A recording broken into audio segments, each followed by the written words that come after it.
if you have an Apple Watch and you want to be able to track your health and you don't want to be paying the subscription fees to like a Whoop or an Oura Ring product that requires about a $30 a month payment, I'm going to show you some of the apps that you can use that are free or a small one-off payment, and you can get similar sort of readings.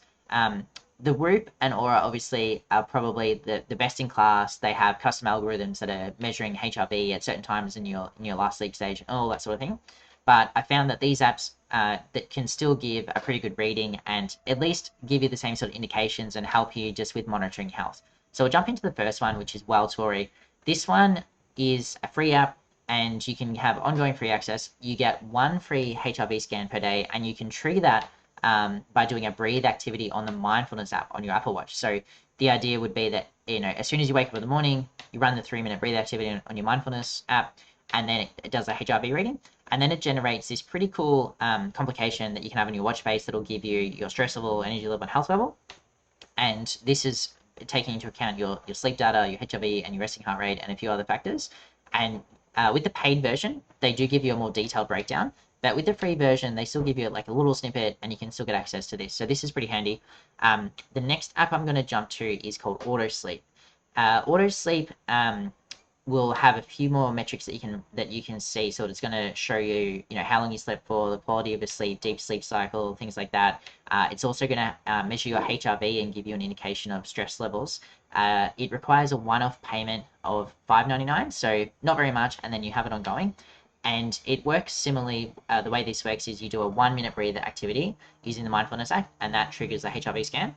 And same idea, so you can run it first thing in the morning. If you have, I have both of these running, and it will do I just run the 3-minute, and it'll scan both, and then it incorporates it. The other benefit of Auto Sleep is it does have a smart alarm, so you can see here, based on your data, it'll give you a suggested bedtime, which is pretty cool.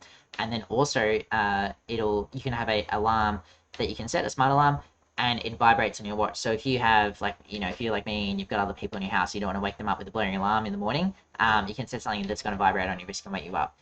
So that's pretty cool as well. And then the next app is by the same company as Auto Sleep. It's called Eclipse, and what this app does is it gives you a recovery, activity, and readiness score, and it gives you them in 3 pretty cool little complications here. It's just like it's showing you on a little gauge. And then when you go into the app itself, it does have a pretty detailed breakdown, and you can see tracking of a few different metrics like HRV and sleep and all this sort of stuff over a period of time, and it shows you sort of where you're above or below the norm, which is pretty cool. And then also from a watch perspective, you can get a good read of it first thing in the morning. And you can set up a couple of different watch faces. I like to have one where I've got my auto sleep readings, I've got my mindfulness app so I can trigger that breathe activity straight away.